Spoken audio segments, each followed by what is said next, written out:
Glow Yard. Hey, we made it to summer. Let's get it. We made it to the finals, but we out for the summer. What an exciting season, what's next, I wonder. Relle and King with the glow, y'all done Playback. When October comes, he said, Nico, run it back. We made it to the storm and we almost got the chip. We had some tough games, but now we ain't quit. We saw them boys come together, others fall apart. But most important thing, we saw our teams got heart. Luka making records and Kyrie making moves. When there's breaking news, Relle and King got it for you. When you wanna see some damn perspective views, I'll put you on YouTube, make you know who to shoot. Whether you wanna talk or vent or who's who, just keep it respectful to my Glow Yard crew. At WTN, just to speak to the panel, and welcome to the We Talk Mavs channel. Nico, run it back. Nico, run it back. Nico, run it back. When October comes, he said, Nico, run it back.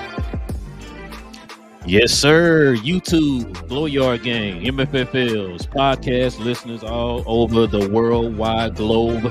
It is your boys, Relle and King. We're back again for We Talk Mavs.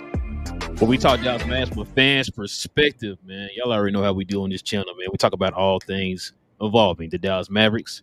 Listen, man, if you're into that type of stuff, man, you're into the content involving the Dallas Mavericks, you're in the right place. Go ahead and do us a huge favor, man, and hit that subscribe button, man, if you're new to the channel. And also, too, man, everybody hit that like button, man. Please, everybody hit that like button to help us build that algorithm up, man, to find more Mav fans like yourselves to join us here, man, to talk all things Dallas Mavericks. And we also, too, want to welcome special guests over from T.G.K TV, man, here joining us today. We definitely appreciate y'all, too. While y'all are at it, go ahead and subscribe to his channel, too, man, and also hit that like button, man, if you're watching over y'all. All right, man. Listen, man, we got a special one for y'all today, man. Y'all already know how we usually do this, man. We have guests on the channel, man. We just be sitting here chopping it up about these Dallas Mavericks.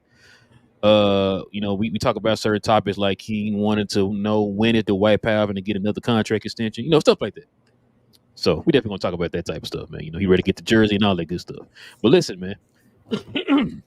King, you ready to get to it, man? I am, bro. I was hoping you was going to get a Hall of Fame jersey, though. I got you, man. I got you. The White Pal Hustle Hall of Fame jersey, man. It's coming your way, man. Happy birthday, Merry Christmas.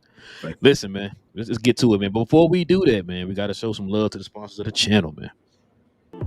Before we continue, we want to give a special shout out to Fanatics for hooking the channel up with a personalized link for you guys and ladies to get all of your official NBA Dallas Mavericks merchandise and apparel.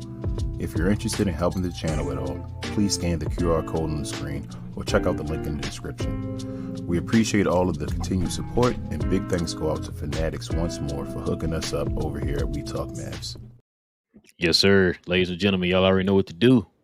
Go ahead and scroll on down to the description box, man, and click on that link for Fanatics. The season is right around the corner, man. It's perfect time to go ahead and copy some brand spanking new, fresh off the oven Mav gear, guys. So go ahead and scroll on down to the description box below. Click on that link to Fanatics. It also helps out the channel in that special way. And it also helps you copy brand new gear. All right, King, you ready to get to the special guest, man? Yes, sir. Special guest. All right, man. Let's go ahead and bring up our first guest here, man. Y'all already know who this guy is, man.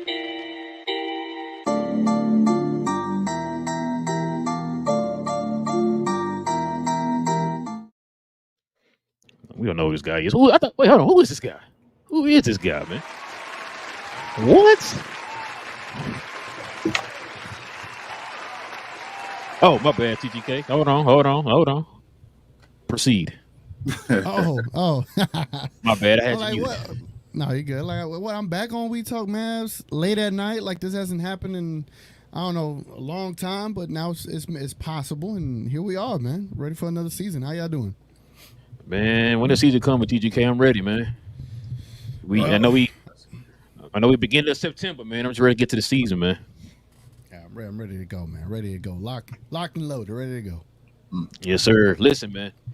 Our second guest, man, we got to bring this guy on proper, man. He's brand new to the channel, doing great work in the sports community, man. We definitely got to show love to this man here.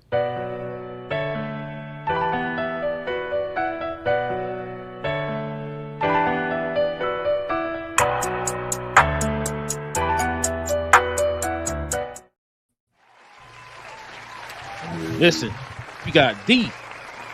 You already know you're doing big things when you got to put D in front of their name, man. We got the Chris Henderson on, aka Hendo in the building, man, of chendo.com, aka also too Fanatics Views. I know a lot of y'all follow him here on YouTube, man, when he's dropping the different content, covering different sports and different athletes, and also showing different highlight packages and stuff like that too, man. So we definitely appreciate him coming on, man. We definitely do, man. Appreciate you coming on, Chris. Man, I appreciate y'all, man. I'm excited, man, to talk some Mavs basketball, man. I think we got something big this year. We got to ride that momentum that we had last year. Didn't end the way we wanted to, but the boys are going to be locked in. Yes, sir. Yes, sir. Yes, sir, man. See, I like that positivity, man. I like that, man. I already starting off right. I like it, man. Listen, fellas, like I said before, man, we already know that this team is gearing for the new season. We already know this team is looking forward to trying their best to get back to the finals, and this time, completing it. We just re-signed Marquise Morris, so I think our roster is now set going into the season. Mm-hmm. I just want to get y'all's overall view of y'all's opinion of this roster, the way it's constructed, the additions that we have, the re-signings that we did. Like, what's y'all's overall view of this team going forward? Let me start with you, Chris. Oh man, you got to give your credit to Nico Harrison. I mean, Nico has just done a wonderful job. The train wreck that it was before he got here, right? Let's just be honest. This organization was going through a lot. You know, with a lot of relationships that I have with players throughout the league, that was one thing that got discussed amongst a lot of players that I talked to, that the Mavericks was just everywhere. There was no sort of like understanding what they were trying to build, what they're trying to do. And Nico, he's a smart basketball guy. He understands about having certain star players, having roles, picking guys that understand their roles. Guys not going to step on each other's toes or different things like that. He understands to get better every year, not be complacent, because that window for Luka is obviously the most important thing in this equation. You got to make sure that he's going to be equipped to not just win one championship. They want to win multiple.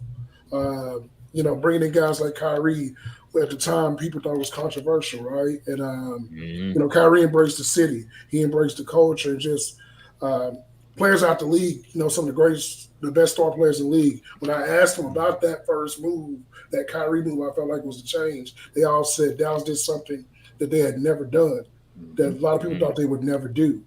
And when they did it, it put a lot of people on notice. And just going to this offseason, Klay Thompson. I've interviewed Klay about 7 times. And I'll tell you this, one thing I like about Klay is he wants to be just one of the guys. He fits perfect with his team's like chemistry. He's a winner. He's gonna play well around guys like Luka and even more importantly Kyrie.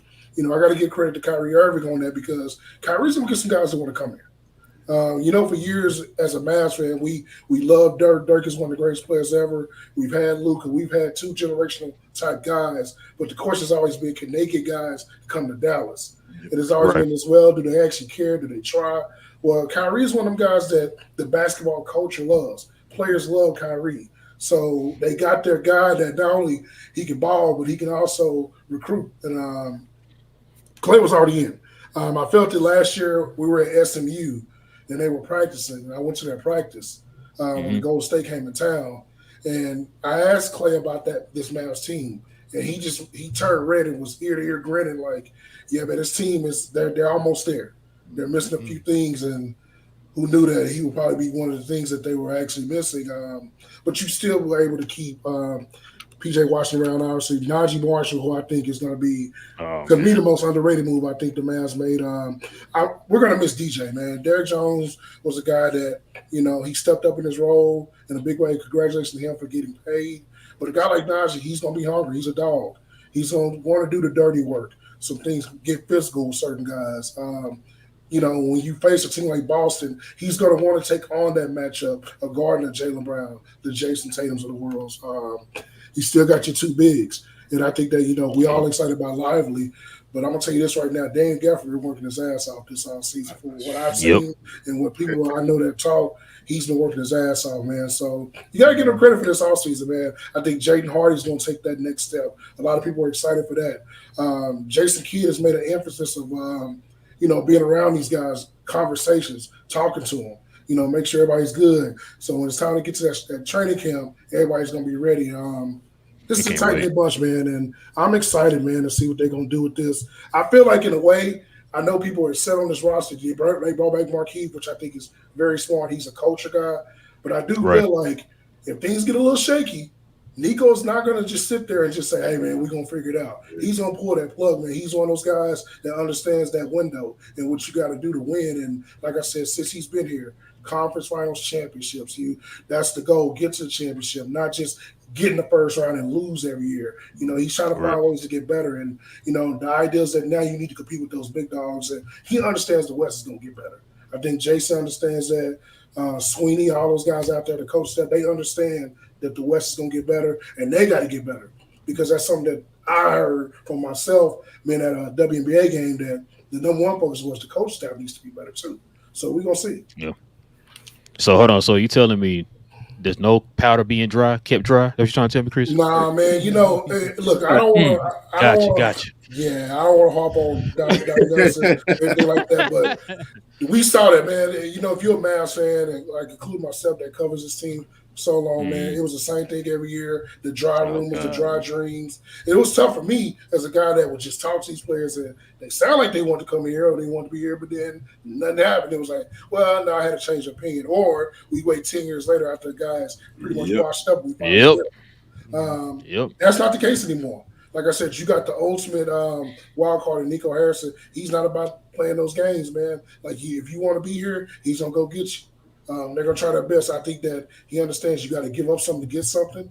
I think he understands that you need dogs. Like, at the end of the day, you can't have number 77 out there playing his ass off every night, getting 40, 10, and 10, and everybody else just sitting there hoping that, hope I get hot. No, go get Kyrie. Go get them guys like PJ, them dogs that you need. In order to win, they know they need dogs around 77, who's the biggest dog. So there ain't no more powder around here, man. Ain't no more powder, man. I like it, man. I like it. You get another one. Yeah, go ahead. Another for a two-time part. What you got, T.G.K? Man, how do you follow that up? Yeah. So let me see my way out. No, I'm just kidding. No, for me, man, as a Mavs fan, I think the Dallas Mavericks have literally filled in every weak spot that they had necessarily. Yep. So basically, they can now just focus on their strengths, right? You got Luka and Spencer that could kind of just play that one role, the point guard role, where they could just come in for each other, right? Kyrie, to me, Jaden Hardy needs to be coming in after him. This is just my brain, right? And then you got the small forward position where you got potentially Clay and Grimes, and then you got Najee and PJ, then you got Gafford and Live. You literally have like a 10-man roster. You got two lineups on this squad that you could utilize. And then not the failed to mention Exum and the Klebas and, the Omax, the remaining guys. I just think this is a very deep roster. Nico's done a marvelous job in being able to pivot whenever D.J.J. didn't want to sign and just snatched up Najee like that, and to be able to flip T.J. to clear up enough cap space to be able to go get a Clay, and just all the moves that he's been able to do. You've been able to build off of the NBA Finals berth that we had last year, and maybe if Luka was 100% healthy, maybe the Finals is a little bit different, right? But the fact that he was compromised as much as he was, and you got to 5 games in the finals, that tells you a lot. And now you've revamped the roster in a way where you didn't harm it at all, and you improved it. And now you got more veteran leadership. You got more championship pedigree on here. Now you got 3, Jaden Hardy. You got year 2 Lively. I just can't wait for it. And hopefully P.J. Washington continues to develop his 3-point shot. And I just think they're ready to go. Seeing Luka's photos and seeing that he's in shape, quote unquote, he's not in shape. I don't know who says crazy stuff, but you should have made up. I was told. Okay, my bad. Yeah, I thought he was fat. What happened?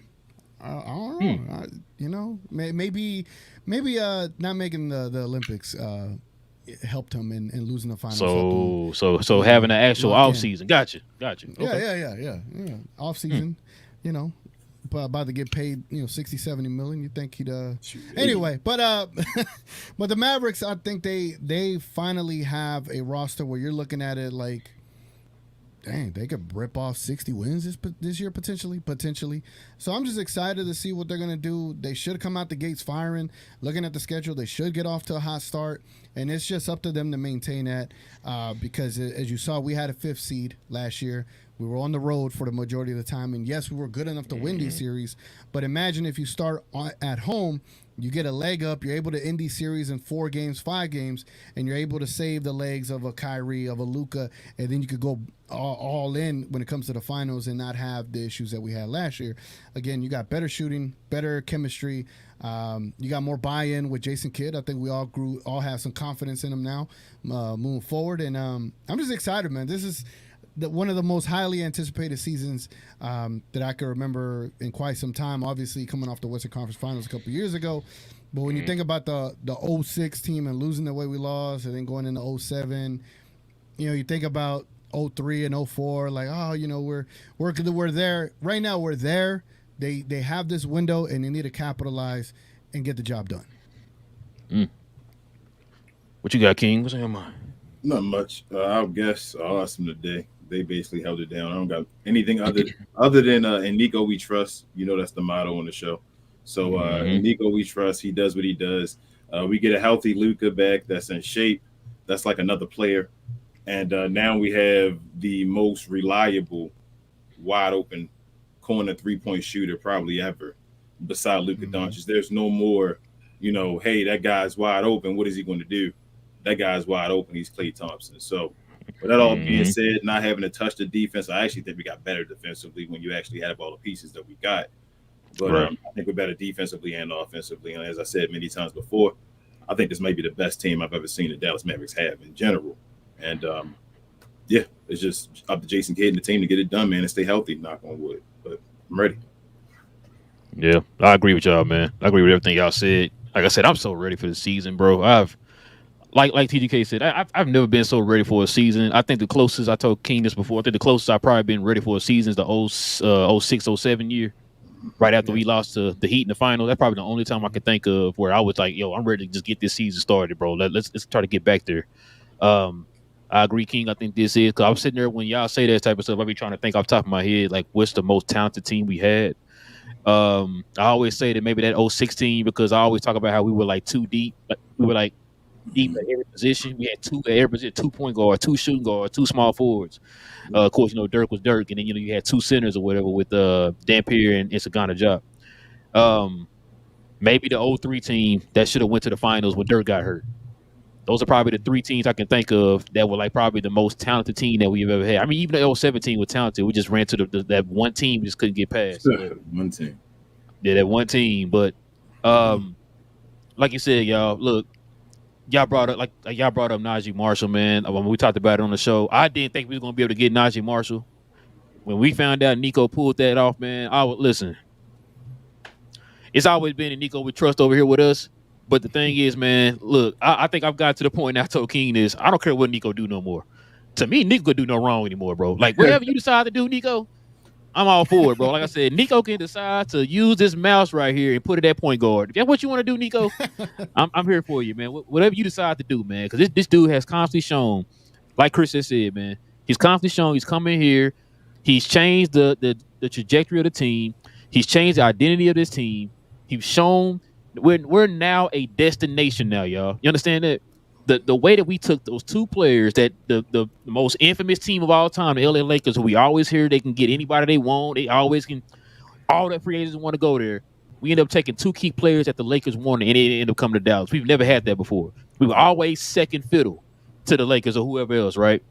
And so to have a GM, man, who has the eye to construct a team, who pays attention to the draft. I've been saying that for a million times. He pays attention to the draft because he's been around players pretty much his whole entire career, whether it be from high school, college, NBA. So he knows how to evaluate talent, right? So with that, plus you paying attention to the draft, we see what we got now. In the last 3 years, Western Conference Finals and Finals of the last 3 years, right? So, look, man, we also have the flexibility going into this season. If Dallas wants to make another move, we can still make a move at the trade deadline. But I'm hoping that we don't have to do that. Kind of keep that in your back pocket just in case something comes up in the next offseason or whatever. But I think we got a team right now. This is the first time I think since we had probably Jason Kidd and Luka, where we're going into the season with a team where we're saying, yo, they're a contender. Like this is it. This a team we have going in forward. Not no, okay, we got a team, but we still got holes. We might have to wait until the trade deadline to fill that hole or whatever. This is probably the first time I could actually say, yo, going into the season, we ready. Let's get started. I'm ready. Like I said, if you decide to make a move during the trade deadline, that's just icing on top of the cake. But for right now, this team we have right now, I am ready. I'm ready. So let me ask y'all a question on this, man. What's your confidence meter with Luka? With now seeing that Luka's in shape, probably the smallest I've seen him ever in his life, probably since he was 17 playing against Westbrook or whatever when he came over here for that preseason game.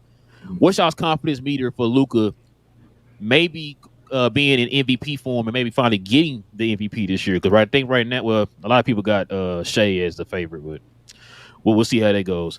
I think with Luka coming in shape this year, man, and coming here motivated, I think he will finally get that MVP. But what's y'all's confidence meter on that? Let me start with you, T.G.K. Oh man, I made a video about this not a while back this year, last month. Well, I feel like they're gonna find a way to rob the MVP regardless. Like the only way he's gonna be able to get this MVP, you have to have a number 1 seed, and if you're gonna drop production and points, it's got to be consumed by assists. Right, so if he was at 34 points, you go down to 28 points. Those assists got to go from 10 to like 13 a game. You have to maintain what you have, because they're gonna say, oh, his point production dropped. What's going on? Shea is still at 30. Luka is at 28, but they're gonna forget that Luka is at 13 assists or whatever the case may be. I just feel like they're gonna find every single angle. Every different year is a different theme. Oh, he started the year slow, but he was still better than Jokic. Oh, he had a strong start, but didn't finish well and had a 5th seed ending. I'm like, bro, they were after the second half of the season, they were at a 60-win pace. So regardless of the fact, they're going to find ways to find a theme, find a narrative to stick to not give it to him. But if there's going to be a best case for him, it is this season.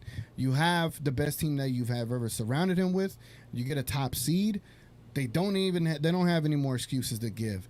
You could find any kitchen sink stat. You could find any other, DPOY or whatever. I mean, that's offensive. Yeah. Just put letters together. It don't matter. Some other letters.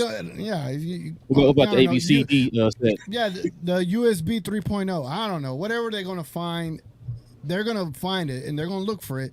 The blow-by percentage. I've never seen that become a stat until it came time to utilize it against Luka. So they're going to find whatever they find, but I think Luka has the best chance to finally get his MVP. This should have been his 3rd year going into the season where he should begin his 3rd one. But hey, if we could finally get one for him, that'd be amazing. But confidence meter, to answer your question, I'm gonna say a 6 out of 10. That's my confidence meter, 6 out of 10, just because of East Coast media biases and narrative-driven MVP takes. So that's what MVP is about. It's narrative-driven and whatever other things they want to come up with and biases. Okay. What you got, Hendo? Oh, man, I can tell you now, just for the player itself, I'm going 10 out of 10.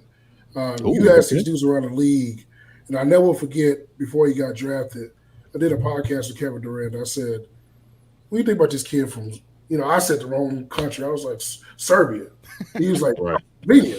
I was like, yeah, the guy, he hasn't got drafted yet. What do you think about him? He was like, he could be the best player in the league in about 5 years. And when he says that, that means a lot. I just think that how he approaches it is going to be another thing. I think Luka understands that you got to have a team to win this game. I think he understood that last year.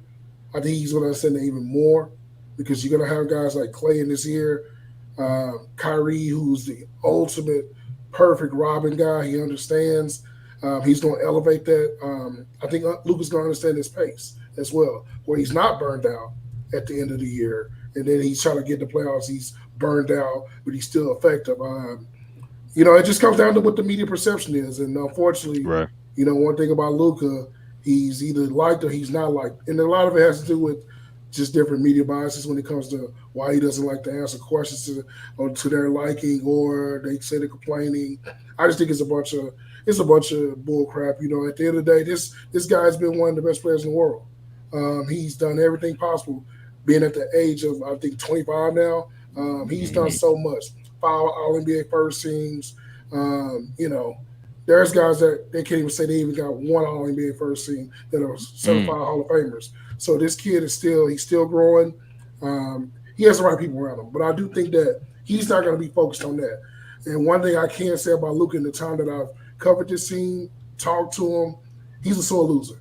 And what I mean by sore loser, it's a good thing. He's going to be motivated to get because I can tell you this, he's embarrassed at how the way they went out last year. Mm-hmm. And to me, he's going to be more motivated by winning. And he comes from a good culture of like understanding team ball. So I don't expect him to go out there. Of course, he can score 35 a game. Of course, he can do the triple-double stuff. But I also think that he understands he needs to play at a pace. His goal is to win championships. MVPs, if they come, sure. But I think he understands championships are more important. He's going to go out there and give it his all. Let's just hope that the national media, the people that seemingly don't never have the Mavs in the playoffs, somehow give the respect that's due. It's funny they make these preseason rankings. He's always the number one guy, but then they find out mid-season, well, he don't do this good enough. He don't do that good enough. But I'm looking at the other guys. I'm like, well, one guy was in the 5th seed. He's been fighting all year to get his team to a standpoint. Didn't have Kyrie for a lot of games. Didn't even have PJ Washington. The team that he had going into the finals was not the team that he walked into the season with. So, and he's still been the same guy. So I think at the end of the day, my confidence for him is at 10. I mean, I can't think of too many guys that I would take over in the world. Nope. When he's going, there ain't nothing you can do about it. And you can have some of your favorite players throughout the league. They all think the same thing. Like, there's a respect for Luka that I don't think a lot of guys that we think get the respect that he definitely gets in Garner. So I think that if the players have to decide, he probably would get MVP. But we're going to see what that national media is about. It's a couple of local people that need to own up to that too. So we're going to see how that goes. That's all I'm going to say, man, because at the end of the day, you watch this guy for 82-plus games, and I don't know how all of a sudden he's not the MVP. But you watch this guy, you sit right next to me in the press box, or we in the same conference room, you smiling ear to ear when he makes a great play, but all of a sudden you write an article or you out in public saying, hey man, I don't know if he's really this. It's like, dude, you watch the same thing I watch. So I don't get it. But like I said, there's some biases, and we're gonna find out this year. And I've always been an advocate. And I've heard players say this. We need to find out who are actually doing these votes. I need to find out who you voted for and why. Because if you cover Dallas full-time and you got an actual vote, I don't know how the hell you think somebody else is MVP when you watch a guy every night, no matter what he does, get you 30, 10, and 10, and your team's competing at the highest level. So, you call me a homer, call me a Luka guy, but we're gonna see. And then people need to be held accountable. Hold on. Let me get myself. Man. Chris, listen to me, man. Like what do you say after that? Like, I mean, we got to be honest, man. Like, I'm sick and tired of the stories that we get, like these narratives that have been painted. And Jason Kidd talks about it all the time. One thing I give Jason Kidd credit for is, and a lot of Mavs fans don't understand this, but he defends the hell out of those guys in that locker room, especially Luka. When people say, well, he don't play defense, well, you try to go out there and score 30 every night and run the offense and make sure everybody's on board and go play defense. Like, and I get it, he could be better, right, at certain things, the attitudes and different things like that. But it don't take away from this dude being one of the best players in the world. And I just find it weird that we're finding ways to say, well, SGA is here, great player, or Ant-Man is coming. But all of a sudden, the guy that's been there, them guys got beat by that guy last year. We always say, Chris, that one guy is compared to legends, and the other guys are compared to him. You feel me? That's the difference. There's levels of this, but they act like they don't understand it. But hey. Chris, you come on the show, you didn't have a suit on. I thought you was a preacher, man. No, man, I was I almost put on my dirt jersey. I almost did, man. You know what I'm saying? Like, that's kind of rowdy. I'm used to fight for Luka, man. Like, trust me, man. Amongst the conversations I have with many people, man, I'm probably like, and look, when you watch a guy that's talented, man, and I was lucky enough to cover Dirk, and Dirk is one of my favorite players ever, one of the nicest guys I've ever talked to. I never thought I would ever see a guy come along again like that and just immediately make the impact. Like when Luka got drafted, man, I was grinning ear to ear, and everybody's like, why you grinning ear to ear? He may not even be what you think he is. And I was like, we going to find out real quick. And we found out real quick. And, the rest is history, man. We just got to make sure that not only as like the organization, but as fans, man, we appreciate this because it's not forever, man. Like the Dirk thing seemed like it was like a blur. And it went away real quick. And all he got out of it was one championship. Should have got more if we had the right pieces in the organization, guys in the organization, like a Nico that wanted to continue to add on to it. So they say, hey, well, because you Dirk, we need you to go out there and just be Dirk and be superhuman. And we'll just hope that we get one. No, there's going to be accountability on all ends, and it starts up top. And I think that Luka loves that, man. And we're gonna get the best Luka I think we've ever seen this year, man, personally. Oh, man, I listen. Oh, go ahead, King. I'm sorry. I was just gonna say it's been 6 years already. Yeah, like time flies. But basically, the piggyback off of what Hendo said, we got Luka this year. I think I'm gonna go with 5 as far as the MVP level on me. I know I'm not as high as T.G.K. and them. That's because I don't care. I keep telling you that, like, I don't care. And I think because of that reason, and because like what Chris just said, where he said Luka's a sore loser, and this year we aren't playing for MVPs. I think we're playing for championships this year for real. And with us playing for a championship, I think this is when Luka's going to get his MVP, because he's going to come into the season the right way, and he's actually playing to finish the job. It's not about individual, awards and all. It's about winning the championship with the team he got. And with that happening, playing the game the right way, like Joe always says, shout out to Joe, the basketball gods will reward you. And I think that's when Luka gets it. I think the first seed will come with that. I think things like that will come. So he probably gets it. But like I said, I don't care anymore. And that's probably the reason why he gets it, because we don't care anymore. So it is what it is. Man, I'm telling you, Chris, listen, man. Everything you just said, I swear we've been saying on this channel, man. There's some real ones out there, man. Y'all some real ones, man. I've been doing my research, man. There's some real ones out there that know. And like I said, accountability needs to start. Because I just think it's weird that everybody can write a great article, but then when it's time to make the vote, all of a sudden every excuse comes out. I watched the same basketball we all watched. I thought we all did. Yeah, I thought we all did, but apparently because he didn't answer a few questions for a few people, them votes don't go through. Like I said, I've never seen a guy. Like this guy put up 34. What's that? 10 and 9 last year. And didn't win MVP, shooting almost 50% from the field and almost 40 from 3, and didn't win MVP. And his team won over 50 games, was within 7 games of the first seed, and didn't win an MVP. That's going to go in history. I feel like when we look at it in the future, looking back and say, man, Luka put up 34, 10 and 9, and didn't win an MVP that year. That's ridiculous. Yep. Listen, man. I've said this before, Chris. You hit the nail on the head. I've always said they can compare and say Ant's better than him. They can say Shea's better than him. They can say Ja Morant's better than him. Trae Young, whoever else you want to name, bro. I've been saying this for the longest. I would not trade Luka for any of them guys. I don't care how good Shea look in the mid range. Exactly. I wouldn't. I don't care how good Shea look in the mid range. I don't care how many times Ant said something funny in a press conference or whatever, or dunked on somebody or whatever. I would never in my basketball life trade Luka for any of them guys. I've always said this before, like King said. We always talk about comparing Luka to legends, to the Larry Birds, the Magic, the Jordans, the LeBrons, right? The Dirks. We always hear them comparing him to that. You hear these other guys, the Sheas and all them other guys, getting compared to him. The Tatums getting compared to him. The Trae Youngs getting compared to him, right? It's because there's levels to this, bro. And like you said, I've told King this before. I'm not a big fan of the national media. I cannot stand the national media. I don't watch ESPN. I don't watch Fox Sports. I don't watch SI, all these other guys. I don't watch them, bro. I don't watch them. I don't listen to them. A lot of the stuff that I get from other people who send me the stuff that they say or whatever, or articles or videos or whatever. I don't watch them. And it's because of that very point, bro, because obviously you can't sit here and tell me what I'm seeing ain't real. Like y'all said, this dude's giving you 34, 10, and 9 on 50% shooting, bro, and you telling me he's not good. It's like, hold on, wait, what? We've never seen nobody do this before. You telling me he's not good. You telling me that this guy over here who giving you 35 and 5 is better than this. Like, what's going on right now? I'm confused. Like, he's supposedly not efficient, though he's more efficient than James Harden never been, and that's no knock on James Harden. You feel me? Like if for some reason they keep building and making these different cases and moving the goalposts for Luka, it's like every year, it's like, what does he have to do? Oh, now he got to shoot 80% from the free throw line, or 85% as well next year. That's the only player I know. Like I said, they made excuses for Jokic to get MVP every year. It was always some little thing. All of a sudden, his advanced analytics, his sync stats or whatever. They make up these all new, brand new analytical numbers to put him in there. We looking at what we seeing every day with Luka. We see the surface numbers, all that stuff, and the analytical numbers. Luka got all that.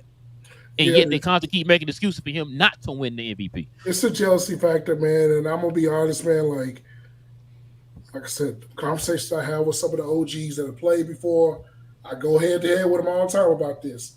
Well, he needs to come in shape. Well, damn, if he's in shape, what the like? My issue is this. I get it. Yeah, do you want your guy to come in top? Sure, that's a standard that you want. Mm-hmm. But if you tell me right now, him coming in shape, he's gonna be a better player than what he is.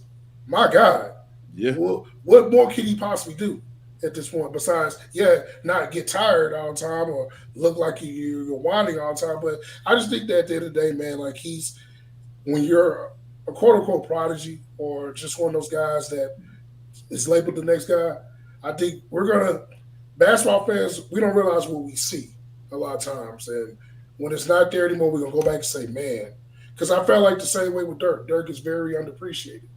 And not just because I grew up a Mavs fan or covered the team, covered him, but those conversations of who's the greatest power forward. Of course, you can say Tim Duncan. We all probably say that, honestly, right? But I seen that dude give work to every person that they would name. Yep. And he was the top 5 scorer all time, and he's never gonna get mentioned. Maybe it has something to do with his demeanor. He doesn't talk much. Same with Luka. Luka just want to hoop, go home. He don't care about doing all the videos and commercials. I bet Jordan Brand had the hardest time even shooting that commercial when he was in the car. He probably wanted to go home and play video games. Come on, Luka, man. Just real quick. Shoot this real quick. He's not gonna campaign himself. Like he's not gonna make a commercial saying it's my turn, I'm next. What he's gonna do is just go out there and get you 30, 10, and 10, and y'all figure it out. Who's the best player? Like I said, I just want my media brethren or sisters to look and say, y'all watch the same basketball I watch. It's funny how we sit in this closed room in that press box and everybody got everything great to say. But when it's time to make your vote, time to say something, you got something negative to say because you feel like you got to go against the grain or because you're under pressure to say, hey, man, this dude's actually really good, y'all. You got something to, just own up to it, man, and get the boy what he needs, man, what he's due. And to me, like I said the other day, I don't even care about the MVP. Go get a championship. Because once he gets a championship, we all going to be looking like, what was that again? Yep. Like I said the other day, you can win 10 MVPs. He can win MVP just like Joel Embiid, yet he's got further than Joel Embiid has ever got. Yep. So but Joel Embiid can already get the stranglehold in the MVP until something happens last year. You feel me? Like, I don't get it. I don't get the hate for Luka, like I say at certain times. I don't know. As I said, I'm glad he did go on that tour though with Jason Tatum though. I'm really he's getting that knowledge, man. And like I said, when you got Kyrie's at a different motivation now. He don't like losing either. Yeah, but I'm glad he went there with Tatum though, because Tatum was kind of pushes the face because he just won the championship. And so with Luka kind of seeing that overseas during the summer, I felt like it was like motivation, like, okay, these people cheering for Jason Tatum because he's the champion. Like, nah. And we saw what Evan Turner done said about what he done told Jason Tatum himself and all about Luka Doncic and all. So I think that's all gonna be motivation. I think Luka will come back with a vengeance this year. Like, I don't know what's gonna happen. Like, I'm if we've seen every year Luka's gotten better, and if he's taking care of his body, like this could be the year where it just becomes easy. And I just, like I said, I'm tired of them finding different narratives. I hear them. They don't want to call Luka the best player in the league. They'll say he's the best offensive player in the league. And I'm like, well, if who's the best player in the league then? Well, they say, well, it's Joker. And I'm like, so Luka's a better offensive player than Joker. So are you trying to say Joker's a better defensive player than Luka? Because he's definitely not a better defensive player. So why isn't Luka just the best player in the league then? But that's just my opinion. But we'll see. I forgot what I was about to say, man. Y'all spitting today, man. No. Chris, have you talked to Luka this year so far this summer, or you haven't talked to him yet? I have not yet. I will pretty soon, though, actually. But I have talked to guys on the team, and I will say this: there's a different edge that these boys are coming with. I know, and I'm gonna say this, man, like in all confidence. Like these boys, they feel a little way because they got embarrassed. Let's just be honest. You go out there and get 4-1. You had the blowout game, but you don't never want to see somebody celebrate on your floor, celebrate like the way that it went down. And they felt like They were a few guys away. They knew it. They were man down. I think the pedigree that these boys will come with. Also, a guy like Jason Kidd that, I know Mavs fans don't really talk about this much, but Jason Kidd was a guy that lost in the finals before he actually won one, right? Multiple times. Yep. Kyrie has lost before, but he also won. He was hurt for the one that he lost. But he understands that, man, it's not guaranteed to get back. There's no guarantee. So the idea is that, we got to come with it, man. And I'm telling you, man, the film study, the stuff that I've heard, these boys working out together, the phone conversations, players around the league, people talk. Like I said, man, when they brought Spencer back, which that was one move I forgot, because just think about this, 2 years ago or 3 years ago, Spencer Dinwiddie may have been your third best player of your team. Yeah. Yep.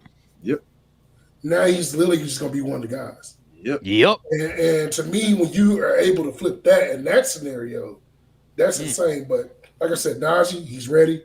I heard, the Dwight Powell thing is kind of funny because I think that people look at the contracts, look at the production. But I'm going to say this, man, you need him on this team. I never thought I would say that because I love the dude to death. Nice dude. but they love him. He's also understand that he's going to make it clear, man, I may not be around for these next few runs. And, you got guys like Markieff that have, won and certain things like that. I think guys understand what's at stake here. And there's a big thing about this because they're going to come in as an underdog. Now the media is starting to say, well, we like the Mavs now. A year ago. No, don't do that. They were a player team. They were literally called a player team. So, so like now it's funny how the world works, but I do think that their motivation, man, is going to be real. I'm going to have a conversation with Shamgar, DA, because those guys are important to this operation as well. And like I said, these boys are locked in. And when I tell y'all going to see a difference in with the pedigree that they're coming with. Klay, I've never seen a so for sure move than the Klay Thompson move. There was players around the league, and I'm telling y'all know who I talk to all the time. They all pinpointed Dallas as a team that would get Klay. And it was never a doubt. Even when the Laker thing popped up, he may go to Lakers. I literally had players tell me there was no way unless Luka and Klay walked away from the team. Luka and Kyrie walked away, that boy would end up in Dallas. And Klay has motivation because he hear the words. Trust me, I know he do. He's hearing that, he's washed up. They say, you ain't got Steph no more. You ain't got this no more. Oh, when he going to start whining again? He knows what his motivation is. So, he got something to prove. So, when you got Kyrie, who has to prove that, he's a team guy, which he's the ultimate team guy. Luka got to prove that he's the best player in the world. You got guys like PJ that people say, man, PJ stunk it up when it really counted. But PJ's going to come in motivated. You got dogs now. Derek Lively is ready to make that next step. Guess what? The biggest competition on the team right now is who's going to be the starting five. Them two going to be going at it in practice. I love that. Who you think going to win, Chris? Who you think going to be starting five? Who you think going to be at the five, I should say? I would say Derek Lively eventually will be the starting five, but there's just something about Gafford and just, he wants to be in the mix. I think he's right now more equipped for it. I think eventually Derek Lively is going to be the guy. And if I had to pick the perfect lineup, I think Derek Lively is your starting five. Got to give credit to one guy on that is Kyrie Irving. You got to think about this. I don't really know if the Mavs are going to draft Derek Lively, but I do know Kyrie Irving had a lot to do with that. Kyrie. The Duke ties and different things like that. There's people I know that I trust, guys that are friends with these guys that will tell them everything. The guy himself, they wanted Derek Lively here. And I think Derek Lively knows he working with Ty. Y'all know Tyson Chandler, of course. He's working with Ty. He's getting himself together, man. I think that he's going to come in even better shape. The injuries got to stop happening, different things, force progression. But I think at the end of the day, your starting five is probably going to end up being, I would say, if at best, it's going to be Derek Lively, PJ, Najee, Kyrie, and Luka. Or Klay. I'm sorry, Klay. Take Najee out and put Klay in that spot. I'm sorry. And then you got Kyrie and Luka. And let's not get it twisted. I know Klay is all about starting, but I do think in a way, if it came down to him being a guy that came out the bench, I think he would not be opposed to it. And the only reason why I'm going to say this is because Jason Kidd has a step on this team as a Hall of Famer. Them boys love Jason Kidd. I'm going to tell you, if it's anybody that can get anything out of these dudes, because they know he played the game. at the highest level. These dudes grew up watching him. Think about this, man. Kyrie, reason why Kyrie fits so well here because he grew up in New Jersey watching those 2000s Nets with Jason Kidd. You know what I mean? Like Klay Thompson knows about Jason Kidd. These dudes know about Jason Kidd. I think Jason's going to teach them unselfish stuff. You know what I mean? Like he won a championship on probably the most unselfish final scene we ever seen in the last 20 years. I mean, there was a night when Jason Terry can go off. There was a night J.J. Barrera could have went off. Sean Marion was always in the mix. Ty understood. Brandon Hayward did get mad when Ty took his spot, and he understood, hey, my number may get called. Peja Stojakovic can go off in a playoff series. You know, you had everybody understanding what they need to do. And I feel like that's important. But, yeah, I think Derek Lively eventually is going to be the starting five. But to me, those two going in camp is going to be a good thing. You need competition. You need competition. And to me, iron sharpens iron. To go against a guy like Derek Lively or go against a Daniel Gafford, they ain't got to be the best guys, but they have certain skill sets that's going to help each other get better. And I think that, you know, we saw the flashes of Derek Lively hitting jump shots. I think they're trying to build this guy up into being some sort of monster, man. And he fits perfect in that live threat thing. Maxey is going to come back healthy. I know we didn't mention him. I think the thing is this, I'm not throwing shots at guys, but I really think that the ego stuff is gone. And y'all can take that how you want to, but there was a lot of ego still left from this team from a different regime. And guys felt entitled that they needed to be out there. Now, understand that you ain't the best. You're not there. So guys going to understand. You can't go to Jason Kidd and say, yo, man, I can play. Jason Kidd's playing at the highest level, being a Hall of Fame point guard, one of the best ever. How dare you go to him and say, yo, I think I should play with this guy. He knows. So, like I said, this team has wiped out the ego. They gotten rid of the dirty laundry, as they call it. This imprint of this team outside of Max Kleber, Dwight, and Luka is no longer the Donnie Nelson regime. This is the Nico. And Nico's making it clear when you come here, you come here to be a guy, not just the guy. You come here to be one of us. This is a we thing. This is not a you thing. And I'm pretty sure they told Clay. Clay understands it. Like, I think Clay has been misunderstood in this situation because Golden State's been in shambles a little bit. But like I said, I think Clay is going to be important to this. If anybody knows about sacrifice, it's him. Yep. And think about he was told that he couldn't score 28 points when KD got there. He still did it. He actually went up a point per game. So if anybody understands how to play around egos and characters and different things like that, Kyrie, Luka, I mean, they're going to do it, man. But I can't wait. Like I said, the competition is going to be crazy. To me, this is going to be one of the best training camps that we've seen in years with the Mavs because this guy's that's going to be fighting for minutes. Like, Jaden Hardy got to fight for minutes, y'all. This is a guy that, like, he's a guy that he's going to be motivated to go out there and say, you know what, they brought in Spencer again. All right, let me go out there and do something now. Maybe any talk about Quentin Grimes. Quentin Grimes, 3-and-D guy. You know, once again, another steal move, which, by the way, Detroit, you know, he does things. Hometown guy, you know, somewhat, you know, Texas guy. Once again, you're getting guys for the culture, right? You're getting guys that want to do it. So, and once again, credit to Nico. Once again, another under-the-radar move that we're going to look up. And then if it doesn't work, you got valuable pieces to trade to go get what you want. Because I still feel like, as much as I like this team, I feel like there's another move that's going to be made. I don't know why I feel like, and it may not be because they're bad. I think it's because I think they just know. kind of. Well, I think they know they can really shut some shit down. And Nico said that we can shut some shit down. And I think they know they got the keys to do that because they have been smart. They have made the right contract moves. They have, you know, went out the guys that people probably say, I'm going to stay away from, you know, Dan Gafford, he had a little issue in Chicago. I don't know. Washington, that was a bad thing. People didn't want that. They got him. Kyrie, same thing. So, Clay, you know, so I can't wait, man. It's going to be on. Hey, are you going to Las Vegas, Chris? I'm thinking about it, man. I think about it, man. If anything, man, I need to stay here because all the guys are here. I don't know if people know this, man. If you're a DFW person, you go to one of those local gyms, you're gonna run into a few NBA guys. They all live out here, they practice out here. You'll see, man, like this culture out here has really changed. And last time I went to Vegas, I missed out on some couple of guys that were here, and I should have been here, but I'm thinking about going, man, because I really want to see if Old Max is gonna go out there. I think that's another guy to keep in mind that it's going to be competing for some minutes and slots as well. Got about Old Max. Yeah. Like I said, this team is loaded, man, and I know that, you know, we all pretty optimistic about it, but I think that, yeah, man, they're going to be ready, man. I've never been more confident about a team than this team. And a lot of it has to do with because I see the passion in their eyes. When I looked at Nico at that WBA game not too long ago, and I looked over, he gave me the wink and gun. And I said, y'all ready? He said, always ready. So you can check that out. I ain't never been that confident. Like, I can walk in the room amongst a few of my media friends when they can brag about their teams always doing stuff. Now I can walk in the room and say, yo, man, we got Klay Thompson. Used to be, man, dog, we had to wait to go get the wrong win. And I love D-Will. We had to get D-Will on his last legs. Yep. Them days are over. Just like you said DeAndre Jordan?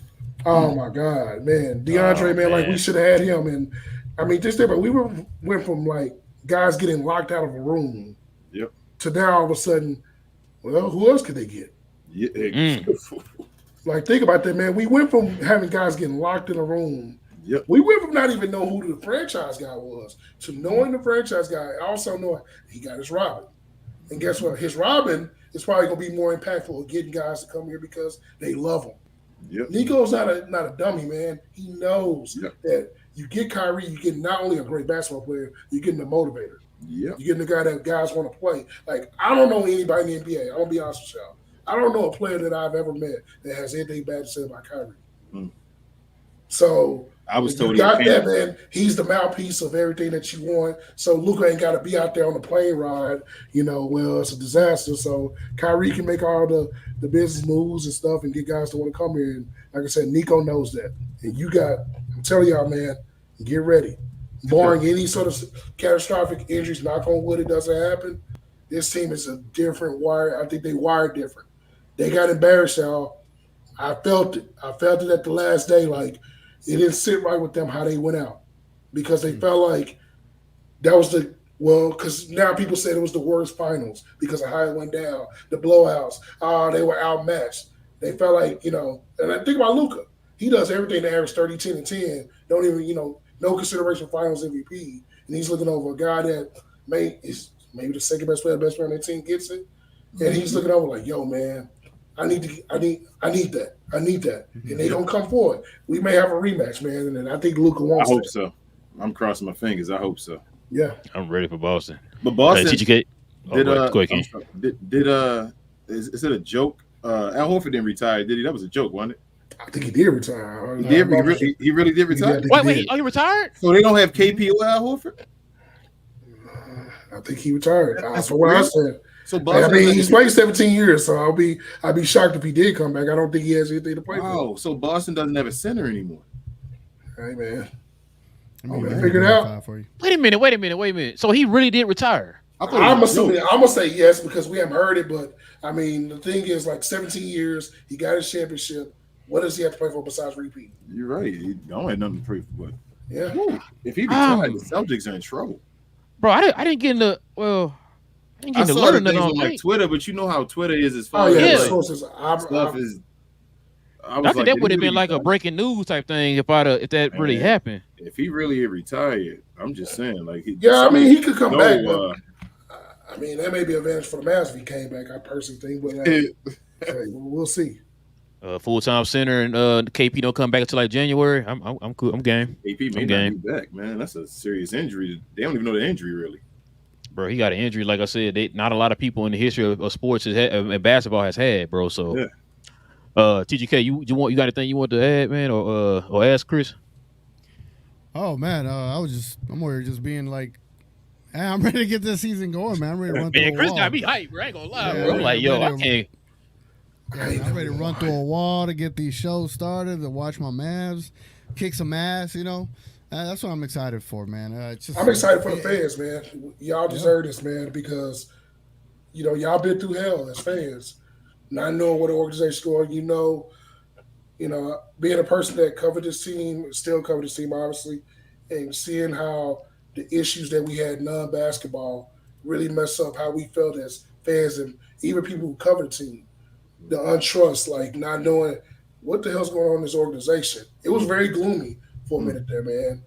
It was very gloomy. And there's still some things going on, but I think at the end of the day, they're cleaning it up. People are understanding, man. There's a lot at stake.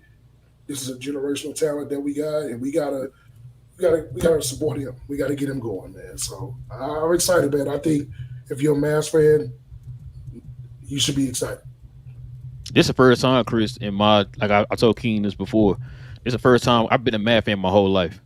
This is the first time in my life, bro, where I'm like, I can sit back and relax now. I don't have to worry about, man, do I trust my front office to make the right moves? Is this the right move that we made? Are they going to make the right move? Like, I don't have to worry about those questions anymore, man. I 100% trust Nico in whatever move he decides to make, bro. Like, I'm listen, this is probably the most proud I've felt about this franchise than I've ever felt in my life, man. You got basketball people involved. Yeah. Yes. You don't have no more businessmen, no more guys that are worried about other things than the team. Right.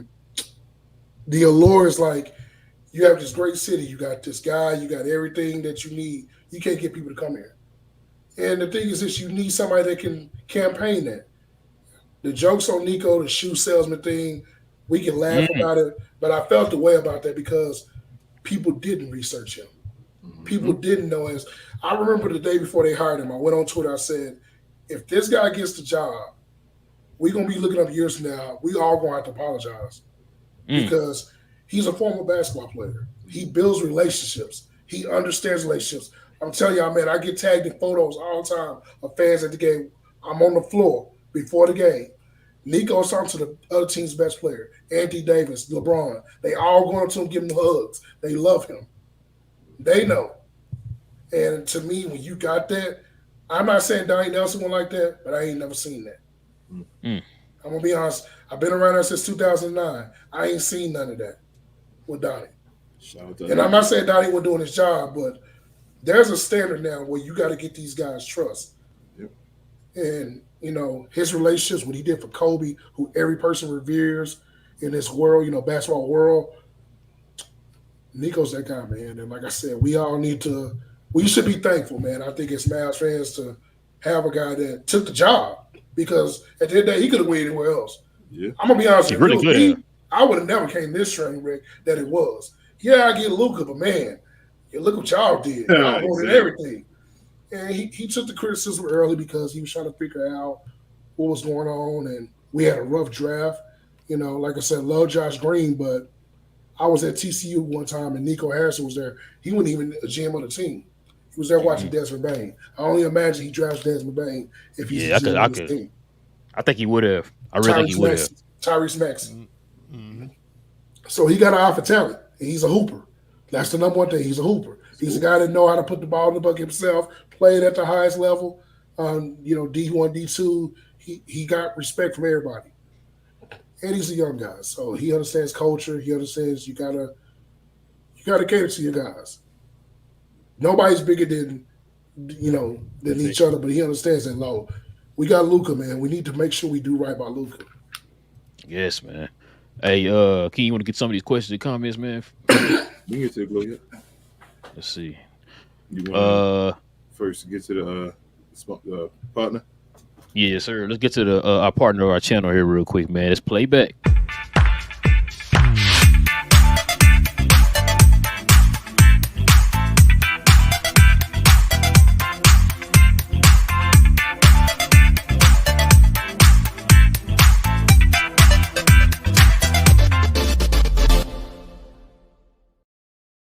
Yes, sir, guys and ladies. You can go ahead and follow us over there on Playback, man. The season's right around the corner. We stream all the Dallas Mavericks games on Playback. We also stream all the wrestling events, and we also stream classic NBA games over there too, guys. We're going to be starting that up here again pretty soon. So all those things and more are now on Playback, y'all. So follow us on Playback. It's absolutely free. You can download it wherever you get your apps from. And join the... Oh, go ahead, Ken. I was going to say, just in case you were wondering, guys, just wanted to add on. They are officially partnered with the NBA. So you're not doing anything like illegal or suspect or shaky. Just come over there, download the free app or come online to the website and access for a VIP or whatever, and we hook you up. We got y'all. So please download that. Help us get to the next goal of 500 on that. Yes, sir. All right, man. Let's get to some of these questions on the Glow Yard, man.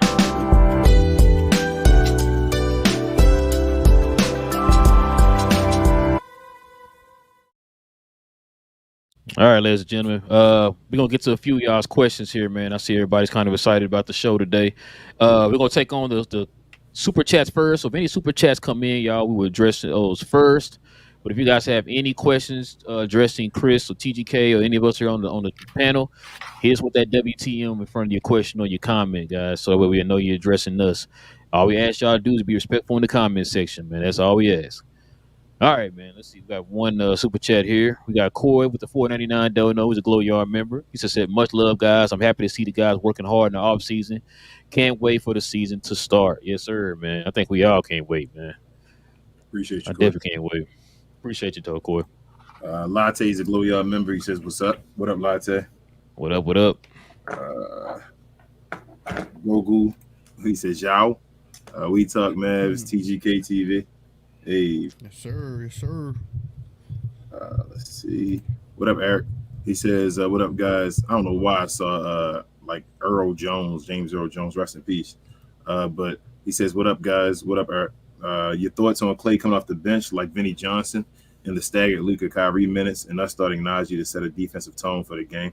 Before you guys answer that, when Chris was talking earlier, when he was talking about if Klay wanted to come off the bench, he'd be okay with that.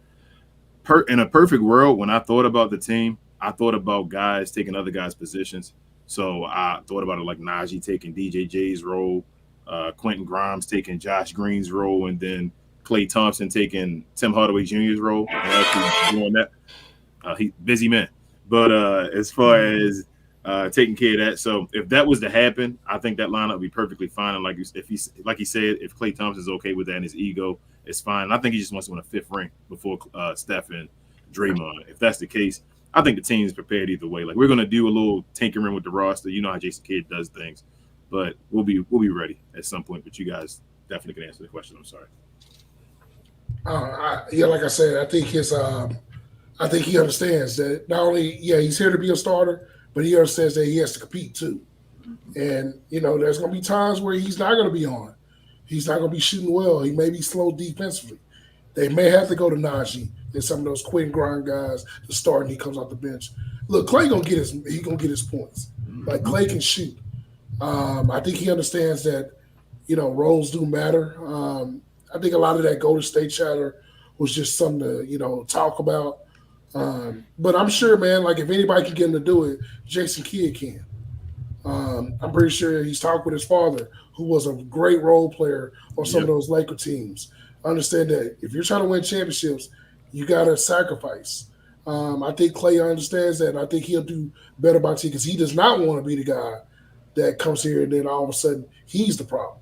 Because then we all will point saying, well, see, look what you did in Golden State, and it was true. And I think that he has two guys, not just, Luka, but he also has Kyrie Irving, who has the most respect, and they're going to be in his ear. Like, hey, man, we really need you to work with this second unit. I think eventually it happens.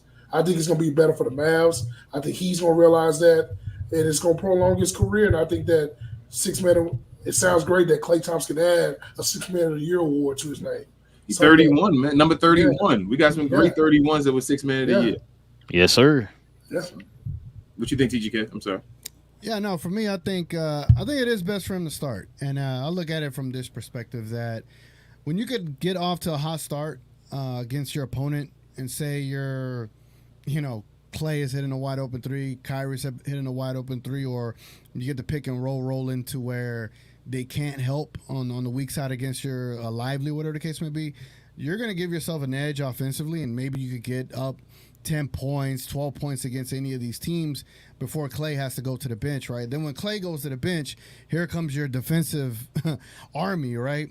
Kyrie, I'm going to assume Kyrie and Klay leave like the first two that go off the starting unit, and then maybe get Grimes and Najee to come in.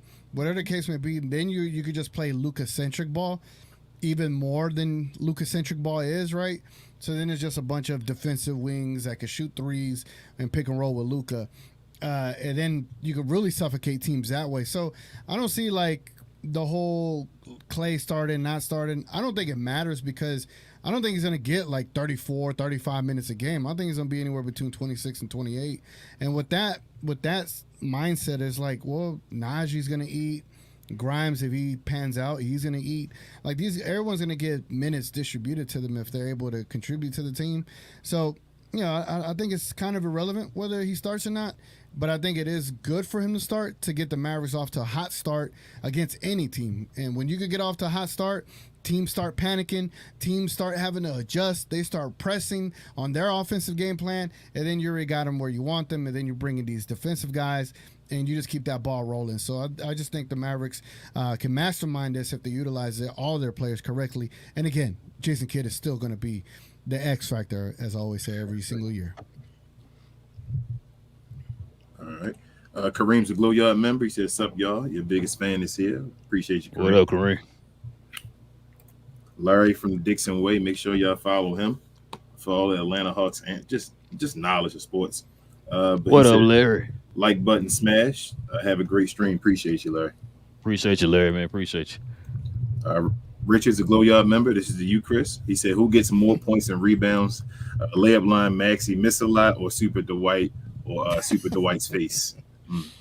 I'm gonna go Maxey. I'm gonna go Maxey. I love Dwight, and like I said, I get it.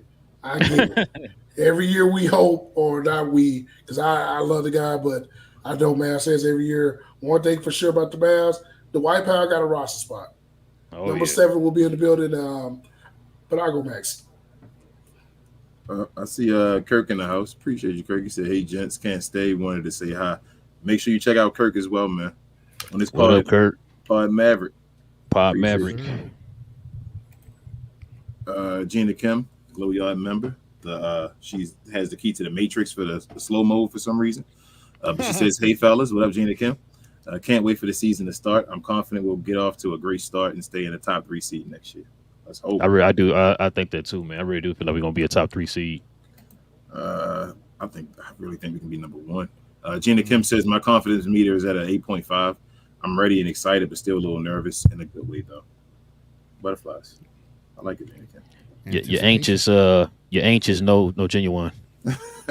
Gina Kim says, also again says, "I think the only way Luka can get an MVP would have to be unanimously, like he has to do it all and be so perfect that no one, not even Stephen A. Smith, could deny it.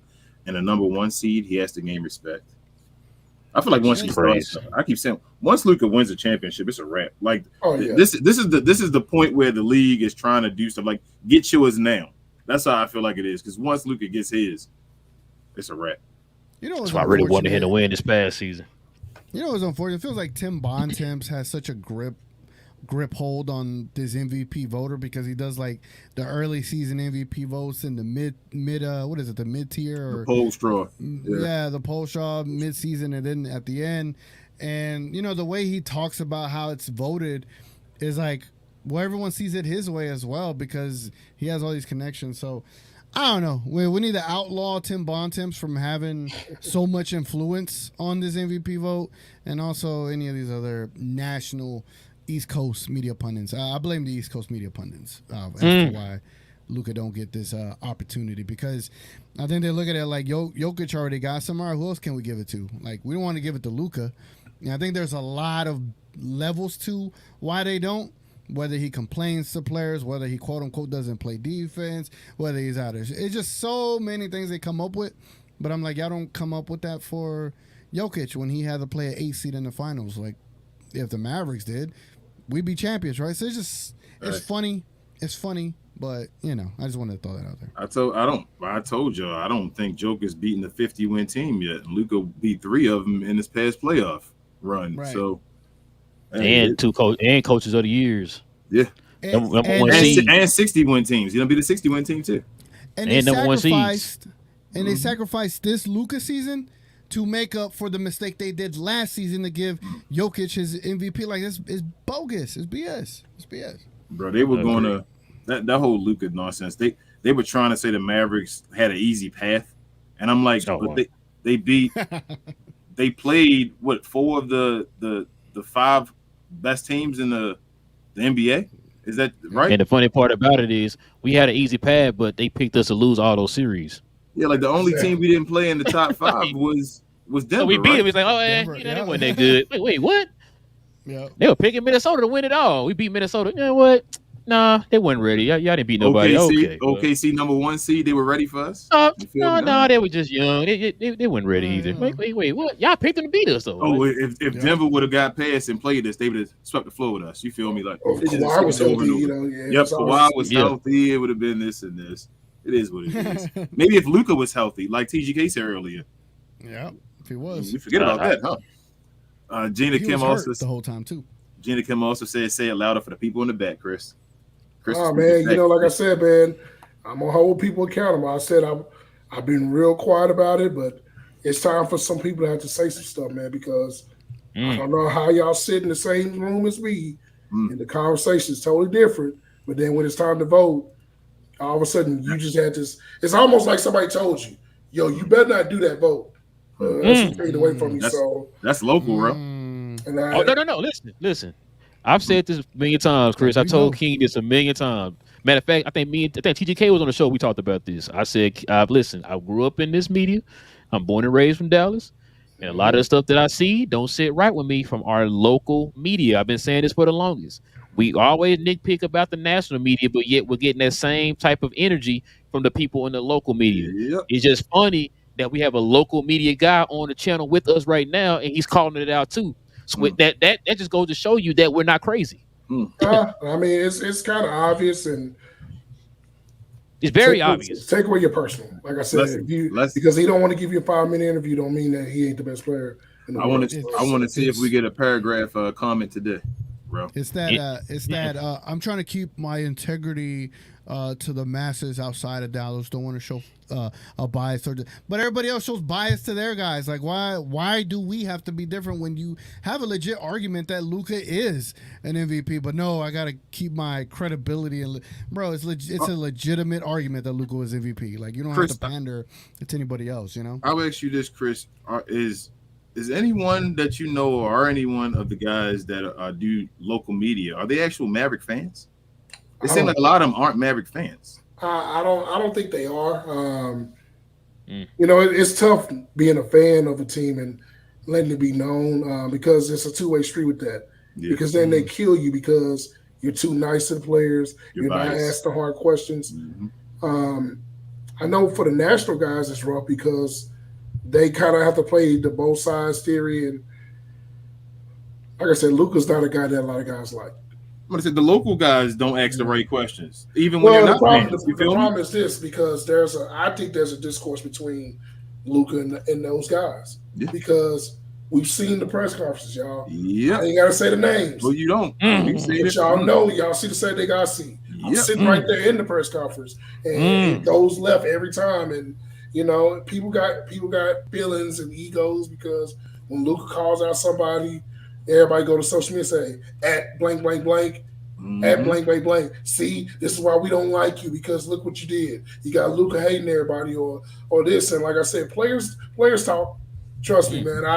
I've been lucky enough to be the ear in the room sometime. And I get, you know, like I said, I ask the questions like to them, like, what don't you like about the media? What don't you like about things? And the thing is this is narrative based. Like you watch us play every day.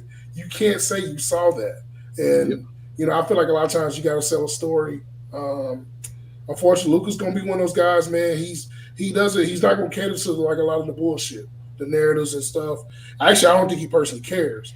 So that's another thing. And I think that rubs a lot of people the wrong way because you want him to sort of clap back so you can get them clicks and people start rocking with you. He don't care. We do it for him, Chris. We do it for him. He goes to the press conference. He gonna ask the coach the same way. Well, you know, last night was a great game. He does the exact same thing every time because he doesn't cater to you. What people loved about Dirk was the guy, and I loved him for this as well. He made sure everybody got their question off, and he would answer everything. Look like, man, I'm ready to go home. And I don't care about what you got to say because I saw what you said the other day, and you don't want to talk about it now. Like I said, just watch. When certain people ask questions, watch his mannerisms. Watch how he looks at them. We pay attention all the time. Just watch. You'll know. It ain't that hard to tell. I'm just glad somebody's telling me I'm not crazy. Yep. Like I said, we got goes over here. We're crazy. Ladies and gentlemen, this is a media guy who's in there with the media. This is a media guy. I see it every day. Everything we've been saying, he's saying it now. Yeah, we got a witness right here. We've been saying this. Hey, So, man. like you said, like King just said, now we don't sound like we crazy no more. We've been saying this for the longest. No, man. man. People But- know, man. It shouldn't even be a surprise to people because at the end of the day, man, once again, they watch the same games that y'all watching. I'm not a big fan of, well, you don't see what I see. They watch, trust me. Y'all watch the same thing that we see. The only difference is that I can walk up to the dude and say, yo, good game in most cases, right? You watch the same basketball I watch. I don't know how the hell that you thought that, you know, it wasn't going to be close when you played Oklahoma City. I don't know how you thought, well, here come Edman, y'all. Luka need to be – I don't know what you thought. It's like they forgot who Luka was, man. Like it's almost like you said, you covered a dude for 82 games and you don't know anything about your team. I said that on one of the shows before. Like, I don't understand that, bro. You spit the Chris. But guess what? Now they're gonna watch the camaraderie and all the fun stuff. It's it's all season. Watch media day. I'm gonna tell y'all something, man. Y'all really want to learn true colors? Watch how media day go this shit. Just watch. Y'all gonna have the same conversation again. Johnny B's the Chloe Yard member. He says, "Oh, y'all really believe in this BS OKC narrative the media is trying to push that they're the team to beat in the West and are the favorite to win it?" I done told y'all. No. I don't think Hartenstein, what they did with Hartenstein helps them. I think their best chance against us and any other team was to stretch us out and to make the five a shooter and all, like Kristaps Porzingis did. When you got Hartenstein and you paying him $30 million, he's gonna have to play, and that keeps Derek Lively in the game in the paint. So I don't think OKC got themselves better to play against us, but who knows? We'll see. I'm gonna tell you right now what the media are doing right now. Now, a lot of reason why OKC. Yep, just set them up to fail. A lot of the reason why OKC had the success they had last year because of health. Yep. They were the healthiest team in the NBA. Now, what if Caruso goes down? What if Hartenstein goes down? What if Chet goes down? Then what are you going to do? And they became the number one seed at the end of the year. It's not like everybody pretends like they were number one seed the whole year. Like they ended the year because of Denver getting it up. Not only that, when they tied with another team, and the only reason why they got the first seed because they won the head-to-head matchup, all that stuff, like you said. It wasn't like Boston and New York. You were tied with another. Yeah, exactly. So like you were like percentage points, better than them or whatever, or head-to-head matchup winning better than them. You know what I'm saying? Or to get the number one seed. So you right, bro. Like I don't know where this love for OKC is coming from for a team that now if you want to say Minnesota, okay. They went to West Conference Finals or whatever. That's fine. But for them to skip the Western Conference Finals, skip the finals, skip the West Conference Finals, and go to a team who lost in the second round, to say that they're the best team in the West, like I don't get it. But it's a love story. It's a love story. They're gonna find out though. I do think they're top four though, or the true top four though. I have agreed. No, listen, they could be top four. Guys. But if you just like Johnny B talking about right here, for you to just single-handedly say that they're head and shoulders above everybody in the West, like they're guaranteed. Like they're saying they're one of the two contenders this year. They said the two contenders are OKC and from the Boston. West and Boston from the East. Yes, and I don't see it. Like I said, I don't see OKC. I don't think they got better than us, and we just beat them last year. And if the same situation happened, and Lou Dort can do all those games again, imagine Luka healthy. Like Shea was able to still give you 30 a game. Luka had to give you 25 or whatever. Like imagine a healthy Luka in that matchup. Come on, man. Like. It is what it is. But shout out to Div, man. I ain't seen you in a second, Div. He says, is that Hendo? Wow, welcome to the Glow Yard. Wow, I seen him talking sneakers with NBA players all the time, man. Yeah, he so do. I forgot about that. It all started, man. And like I said, just one thing I will say is this, man. Most important, man, what y'all are doing right now, giving Mavs fans a different perspective. I think if anybody's watching this right now, if you're watching this, be sure y'all subscribe to them, man, because they're next. Like I tell people all the time, like I enjoy talking to people who actually watch the game that are not essentially being paid by a big letterhead to just say something to stir it up. Like I said, it's good conversations gonna happen this year, and like I said, there's gonna be a lot of backtracking that. Oh, I ain't say that before. Oh, yeah, you did. We got the proof. And so, and people are going to start pointing. And it's a lot of players on the team that's ready to start doing that. And like I said, Luka's one of them guys. He don't really care. But I'm telling y'all going to see, don't let this boy win a championship. Y'all going to see a side of Luka. There's going to be some people that just going to hate him even more because he's this humble guy. This is Richard again. Hendo, he says, "What the hell? No, he is not." Or layup line, Maxie. I liked you until then. He's joking, just to let you know. That's just how Richard is. He does not like. No, Richard does not like. He has his love-hate relationship with Maxie Cleaver. Like, I mean, to the fullest. I mean, Maxie is. I'll say this, man. Maxie, and I get it. You know, inconsistent. And we went through some years where he was in the side of the backboard in the playoff game, and then there's moments where we like, dude, we can't live without the dude. There's a couple games like he's there. You got to think about this. He's no longer your sixth best player on your team. Let's just say that. So a lot of these guys that we didn't like are now just like further down. Into 12 guys on the team that's just gonna be there just to play a role. We're not requiring you to go out there. Well, Maxie, we need you to go get a 15 and 10 game. We're not requiring you that for Maxie anymore. Nope. We just need Maxie to be a part of the core when we need you to show up. When somebody gets in foul trouble, Lively goes down, your card is gonna be ready. Punch in. And I think that we're going to enjoy guys like him and Dwight more because they're not being told, hey, because of the way we got our roster, because of the way it's built, you got to play. I think that they got to earn it. Max is going to have to earn his minutes. As much as we paid him, he's got to earn that. Look, man, we saw last year Tim Hardaway Jr., a guy that they paid a lot of money to, damn near not play any minutes in the finals because guess what? There was a thing called you got to earn this. We're not going to give it to you because you make the money. You're going to earn this. And look, shout out to Jason Kidd. Shout out to Saint. Igloo, y'all remember, he just said Hendo is cooking. So hey, man, at the end of the day, man, we got to be honest, man. And like I said, I challenge all my media friends out there that we go, they know. I've been saying this, man. It's going to be all that talk that you had about this guy ain't that, this guy ain't that. We're going to have that conversation. Yes, sir. Gina says, what I love about this team is our motivation. Every player has something to prove to make these media fools look stupid. I can't wait till they see us next year. They ain't ready. I agree. Man, I can't wait, bro. I can't either.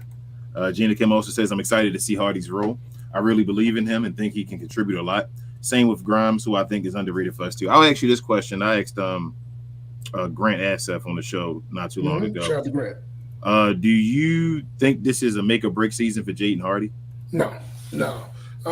There's a development thing with him that I like what's going on with him.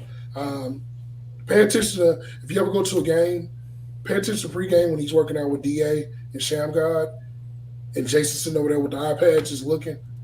They're working with him. Okay. They're trying to develop him because they understand there could be a situation where a guy like Kyrie gets hurt because it happens. It's Kyrie, right? You need to be ready. And I think that last year they saw that in the playoffs to where they looked at Tim Hardaway and they looked at Jaden Hardy and said, we're going to give him minutes. For a guy that hadn't played a lot, he got minutes of a guy that we thought was the sixth man of the team. And that tells me a lot. And I think that he understands that there's a lot. I think he's gotten a little bit bigger. If y'all noticed in the offseason, it's like he put on some muscle. I think he knows he needs to get in the weight room a little bit. I think Jaden has swallowed his pride, which is great. And look, man, at the end of the day, you're a guard. Jason Kidd is a Hall of Fame guard, and he's your head coach. If he says, yo, keep on working, just work. Kyrie's here. Kyrie is that's his favorite player. He looks up to Kyrie. So he has guys in his ear telling him what he needs to do to be great. And look, at the end of the day, he knows his opportunity's going to come. It's going to happen when we're going to need him. And I think that I'm not worried about his minutes, and I don't think he's worried about it. He just wants to be on this roster, man. He don't want to be back there and playing in Frisco. He wants to be on this team roster where he's a 13-man or a 10-man. I can tell you right now, I love Spence. That's my guy. But he's going to work for the minutes in this training camp. Jaden's coming different, man, and I like it. That's a great thing. Gina Kim said agreed. I think there's one more move we can make and we're set. But I still have some faith that we'll get off to a great start. But one more move might give us a boost. I agree. I don't think Nico's done, y'all. I'm telling you, man. It's something that I'm just gonna say this, man. There's players around the league that seem to think Dallas got one more in them, a move, and it's probably gonna shake up a lot of stuff. I'm gonna read this off T.G.K's page. But what up next? He says, "What do you guys think of the new Mavs ownership so far?" I'll let T.G.K and Chris tackle that. I love the potential that they have. I mean, they've gotten rid of one of the owners that has blundered and fumbled on occasion. I'm being nice there, but I just like what they have moving forward. They've given Nico free reign to be able to do what he needs to do. There's no training wheels anymore, right? Like he's just great at what he does. So instead of acting like, oh, well, I'll let him do the deal. No, he's doing these deals now. And you don't see ownership being involved, making videos or doing interviews and talking. They let Nico be able to speak for himself. So I like what they're doing. They're being ran like a professional organization for once, which from a fan's perspective. But also the fact that they're trying to utilize the Mavericks as a way to make Dallas a bigger place to come visit as a tourist as well. That's also interesting. So again, they got a lot of big money. They're going to impact a lot of things. So for Mavericks fans, get ready for a casino, resort, arena, whatever the case may be, whether you like it or not. They're gonna do their part to make sure the Mavericks are successful because it impacts their business. So it's like a 2-2, a one-on-one thing, right? If the Mavericks are successful, they're good, and then they're able to implement what they want. So, I'll take championships, and they can do whatever they want, right? So I like what they're doing so far. Yeah, I think at the end of the day, their business, they understand business. You got to put a good product out. Marcus he was a guy that at the end of the day, he's gotten older, and we started seeing it. He's my guy. I love Mark. Got a good relationship with him, but we started coming eventually, right? And the fact that they did give Nico full reins, that's what great organizations do. We got the cash. You just come to us when it's time to spend the cash, and we'll hand over the check. And to me, once you start doing that, there's no confusion on who's making the moves or who's doing it. We know who's making the moves. It makes everybody's jobs easier. I think from the fan standpoint, we should also be excited because this is a family that deals with resorts, to what you mentioned. They understand entertainment value. And I've always said this, the Mavericks need a culture change. And what I mean by culture change is this, man. We all in this room, we all go to the American Airlines Arena. It's look, beyond just the excitement of the fans, the rowdies and everything, it is very dull in that arena. And I think that it starts with how you market this team, who you got running social media.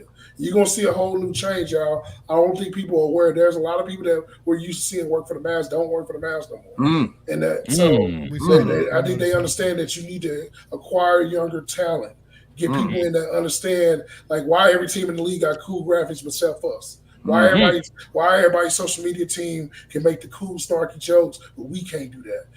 So I think that they understand that, man. And like I said, I'm happy that, from a business standpoint, we can separate that, because the problem is, Mark tried to do both, and it's unfortunate because he got older, and I also think that the league kind of passed him by. And I got to give Mark credit, because when nobody would give Nico a chance, he gave him the chance. And I feel like, if one thing we could take away from what Mark did in his tenure, I would take the end over anything that he did, because he did hand it over.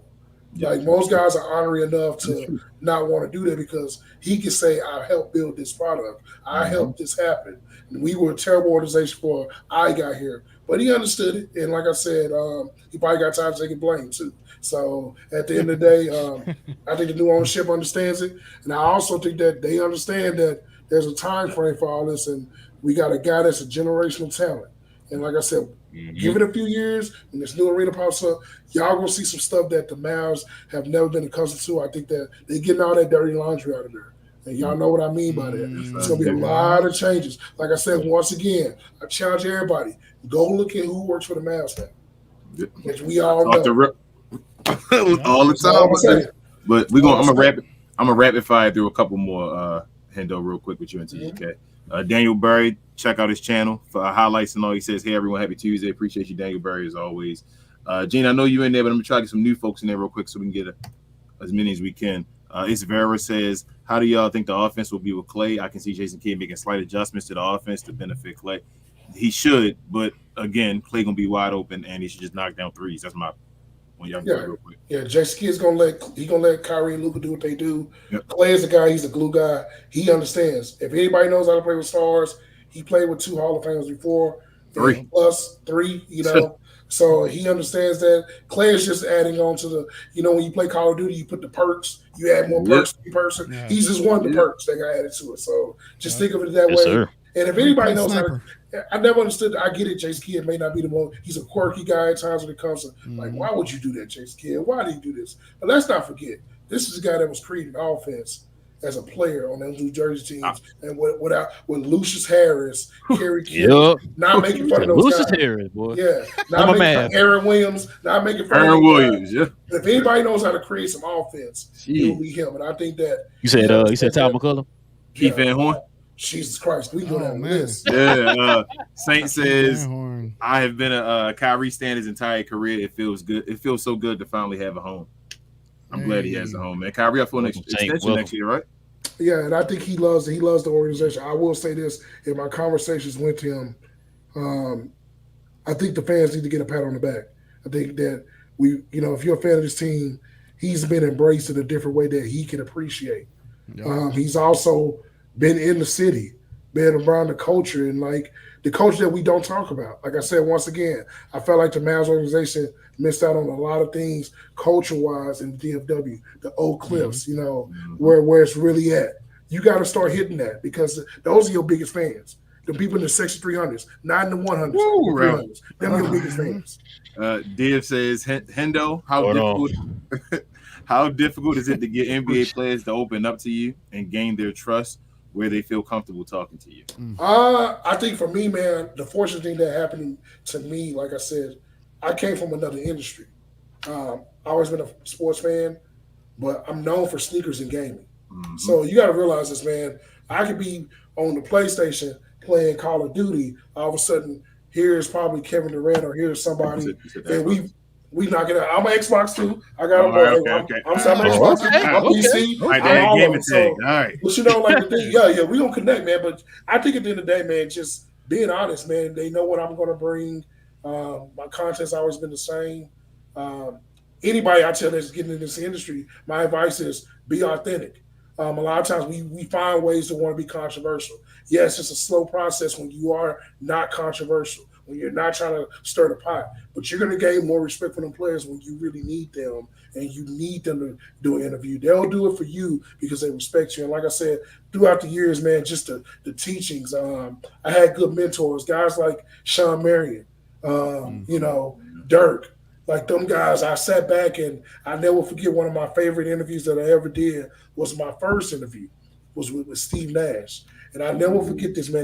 This is 2009. I showed up in the arena with the baggiest suit ever, looking crazy. It was hot in the locker room. And I was scared because I had never been around NBA guys. Mm-hmm. And I literally probably just got through playing 2K. And I saw it, and I'm like, man, here comes Steve Nash. I'm in the locker room, y'all, with a sound recorder and a BlackBerry in my hand. Mm-hmm. So I tell you how long that was, right? Yep. And Steve Nash walked by, and he said, "You good?" And I looked. I had to look up because I'm like, damn, he is 6'4". Steve Nash, right? I'm a little dude. So Steve Nash goes, "Hey, man, what you doing?" I was like, man, I'm just a media guy, man. He said, "You ain't got no question for me?" I was like, "Yeah, man, so how it is to play back?" He said, "Come on, man. You don't even seem like the type of dude that would ask them kind of questions. What you like?" I said, "Man, I love shoes. I love video games." He said, "Stick to it." He said, "It'll get you further than doing that." He said, "We play y'all again. The next time I come here, we're going to do an interview together. And I want to see you not in that suit." And I remember, I never forget, the funny Boris Diaw started laughing. All these guys started laughing. And I was like, all right. I kind of took it. I was mad at first. I thought he was trying to one-up me. But then he came back, and I remember I walked up to him. I said, "Let's do this interview." And first thing he looked at me, "Man, I like your J's, man." He said, you look a little more authentic now." And then I remember me and him talked about soccer. We talked about video games. And he was like, "You keep doing that." He said, "Yeah, of course you got to ask tough questions. But if you build that core relationship, guys don't want to talk to you." And people still try to find ways like, how the hell is Hendo talking to these dudes? How is Kevin Durant and them following? How is like LeBron and them retweet? How is he getting all these dudes to like him? How are these dudes, Dame Lillard? They all like him. Like, how is this working? It's all about being yourself, man. At the end of the day, y'all got that same personality I got. Y'all fit the culture. Remember, we're in a different element now in sports where culture means a lot. We come from that generation of culture. So I think at the end of the day, you build that up. For me, I don't really like. I tell players all the time, man. Unless case you want me to tell this story, I'm gonna tell it. But if not, it's cool. There's a bunch of stories that I could tell for days, and I know I can go viral for it. But I realized that, man, at the end of the day, it's more important for me to have that relationship because if I needed somebody to come on the podcast, they'll do it for me. So, shout out to the players, man. And I'm fortunate to say that I had great mentors. Like I said, shout out to Dirk. I mean, the professional of all professionals. No matter what I needed, Dirk Nowitzki was a superstar. I looked up to Dirk, man, and I was in high school when Dirk was doing his thing, man, and I was just like, yo, Dirk is one of them dudes. And having him, I think that was my easiest transition because having a superstar like him, and yes, I said superstar for those out there that seem to forget. I don't know. Who forgot? Dirk made my life easy. I didn't have to go through. I feel bad for the people that, and not saying Luka's a bad guy, but it is rough having to be a new guy in media and have to cover Luka because he's over. Like, in wrestling, they say you're over. He's over, right? Whereas, like, Dirk, he was just like them dudes. Like, you would have thought the way Dirk's personality was, he was like Maxi Kleber. You would think he's Maxi Kleber. Yeah. I always talk about it. He need to talk up for himself. I wish he would do more because people don't give him the respect he deserves. I'm like, man, you talk about the Duncans and Garnett, and Garnett was given the business by Dirk multiple times, but he doesn't talk about it. I'm like, be honest. Last thing, be honest, man. Just be honest to them dudes, man. Like at the end of the day, they know. Trust me. I've had players tell me. They ask me about media people all the time. They're like, hey, man, you like that dude? What you think about him, man? I don't know, man. Like, he seemed kind of weird. And I kind of explained to him, like, hey, man, they got a job, blah, blah, blah. Because guess what? When you become media, you're going to be doing the same thing they doing. Yeah. So don't forget. So, like real I said, stay true. Real recognize real. Always. Stay true. Always. And appreciate you for those words, Hendo, for real. Yeah, appreciate it, man. Big Jay's a glow, y'all. I'm gonna give you 3 more. Big Jay's a glow, y'all. Remember, he said, is it really biased thinking you have the best player when you literally have the best player in the world? Nah, man, you know. And a lot of people know. I just think at the end of the day, he's not the personality that you hope.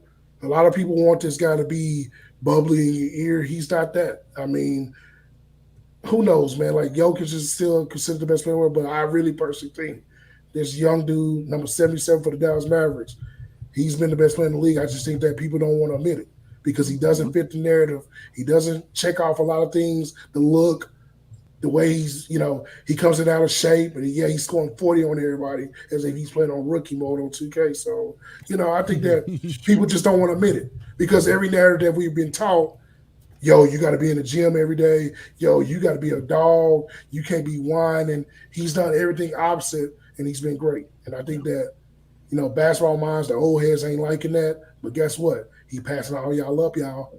Get ready. I tell Relle all the time, Luka put up numbers that's hard to get in 2K when you play 12 minutes. That's how difficult. Luka puts up numbers. I'm like, I got put up 73 and 10 in a game. Like, that's. I gotta give you 60, 20, and 10. Yeah, 10. Like, whoa, man. Come on, man. Them boys know, man. I'm telling y'all, I'd have been in many locker rooms after he done had some nights. That New York night, Julius Randle was my guy. And I gotta do this. I ain't never seen Julius Randle more distraught than that night when we had that game against the Knicks and Luka went off. Julius Randle was so happy to be back home, have a team is winning. He always goes. Luka. There was no conversation after the game. Steve says the elephant in the room that hasn't been discussed yet is Hemi Powell. We call it Steve, and we call him around here Kareem Abdul-Powell. Get it right. I love it, man. Dwight, man. Look, man, I get it. But like I said, Dwight, look, man, we got to deal with it, man. Look, for every team, you're going to have that guy. And he's our guy. Like, at the end of the day, if Luka wants him here, they love him for a reason. So I think that we all should keep that in mind. He's no longer your 6th best player or 5th best player. Yep. He's your 13th guy. He's your towel waiver. When you need to come and get a hard foul, somebody to act clumsy, throw the whole game off, that shit. Shout out to Dwight. Dwight gonna kill. Shout out to Dwight. Yeah. It is hey, if we get Dwight on here, man, I'd love to talk to Dwight. Absolutely, get Richard on the show when it's happening. G2 says this last one. He over on Twitch. Appreciate you, G2. He says, does it feel different this offseason? The offseason videos we are seeing from the team, like, are the vibes real, or am I my fandom taking over, or is my fandom? Nah, it is G2. It is. It's real, man. Like I said, if you one of them guys that like to go hoop in these gyms, You should go to them gyms. Some of them guys in the gym every day, they know what's at stake. And also, I think that there's a lot of competition amongst these guys. There's gonna be a lot of fights in practice, man. I'm gonna say that, man. These boys are wired a little different. You're getting guys like Najee Marshall, who play tough, and PJ. And I know PJ ain't gonna back down. Gafford is there. He probably gonna get tired of Lively moving around, elbowing and stuff. Like I'm telling y'all, man, it's a different vibe. But at the end of the day, they're gonna rock with each other, and they're gonna get it. They're gonna get it right. Dogs. You need them. Hey, wait, man. That's Listen, man. Definitely appreciate these guys joining us here, man, for another episode, man. If we talk Mavs, listen, I got all of their info in the description box below, y'all. Please go down, man, and follow these guys. Follow their YouTube channels, man. Follow their Twitter pages. You can also go and look at the Chris's work on chendo.com. Listen, man, it's been a pleasure, Chris, man, having you on. Like I said, man, we know about your work. No, we all watch Fanatics Views. You know, we follow your channel and all that stuff, man. Just to finally get you on, man, to kind of get your take, man, on this team, man, it's definitely a treat, man. I'm blessed, man. I'm just happy y'all reached out, man. Like I said, at the end of the day, I love when people that you guys have admirations to be somewhere. Like you guys want to bring that different perspective. You're not being told what to say or what to do, and I appreciate that, man. Game recognized game, man. I feel like one of these days I'm gonna look over at the press box. Y'all will be right next to me, man. I envision that, man. Like I said, y'all had Grant on here. Grant's one of my guys, man. I remember Grant when he first started, man. He was a sponge, and he still is, man. He has me press all the time, and that's my guy. And like I said, y'all keep doing what y'all doing, man. Be sure everybody who's watched this, subscribe, comment, like their videos, man, because it's important you do that because we need that. We need that real stuff in the basketball culture and basketball media. We don't have a lot of that. We got a lot of yes men and a lot of people that want to shock jock their way through it. We don't have the real. And like I said, right now I'm sitting next to real. I met T.G.K. I think last year on Twitter, if I'm not mistaken, and like me and him, we built a good rapport and stuff. So I love what you guys are doing, man, and y'all keep doing this, man. We gonna make some things happen. I'm gonna have to talk to a few of the guys, see if I can get them to jump in on the podcast. So I think we're gonna make it happen for sure. Appreciate that, man. Plug yourself. TGK, plug yourself as well, man, because TGK's the man. I don't want to be all love. I know Chris appreciate it. Shout out to TGK, man. The real one. But plug yourself, man, before we get off of here. Chris, you got anything else going on? What you up to next? TGK as well, man. Like, let us know. Gotta go, TGK. Oh, y'all already know, man. We got a highly anticipated pregame show, which we're working around the clock, every hour of every single hour, just to prep the show. I swear, whatever you thought this show used to be, this pregame show is a whole 180, man. It's gonna be completely different. Okay. With my co-host Sticks, salute to him. He does a lot of the work as well, man. Again, we're working tirelessly. Right now, we're putting in so many hours just to make the show what it needs to be the best damn Mavericks pregame show in the world. So, again, TGK. That's what you got to do, man. Yeah, man, just wait, man. But TGK TV on YouTube, the Garcia Kid on Twitter. If you want a place to watch a pregame show to get you hyped for the Mavericks this upcoming season, again, it'll be on my channel. We're probably gonna go live, I believe, like an hour before the games, and we'll be out 10 minutes before the game tips off. That way, we have time to flip over to Playback. You know what I'm saying? So, definitely check me and Sticks out, man. We're gonna bring it this year. It's gonna be completely different. Yes, sir, man. Chris? Yeah, man. I mean, for me, like I said, man, just, support these dudes, man. It ain't about me. I'm just happy to be here. At the end of the day, like everybody knows, you go to YouTube or go to Twitter, I respond to everybody. Just shoot a DM, but you can find everything Hendo. You can go on YouTube and find it. I do partner with Fanatics View. You'll see everything in the world on there, anything of any sport. I do a lot of baseball content right now. Obviously, a lot of people know I partnered with John Boy and Talking Baseball, so with them as well. So got a lot of partnerships. But yeah, just go to the YouTube. Can't wait for Mavs Media Day. Got some good stuff wrapped up with a couple of players that y'all gonna love to see.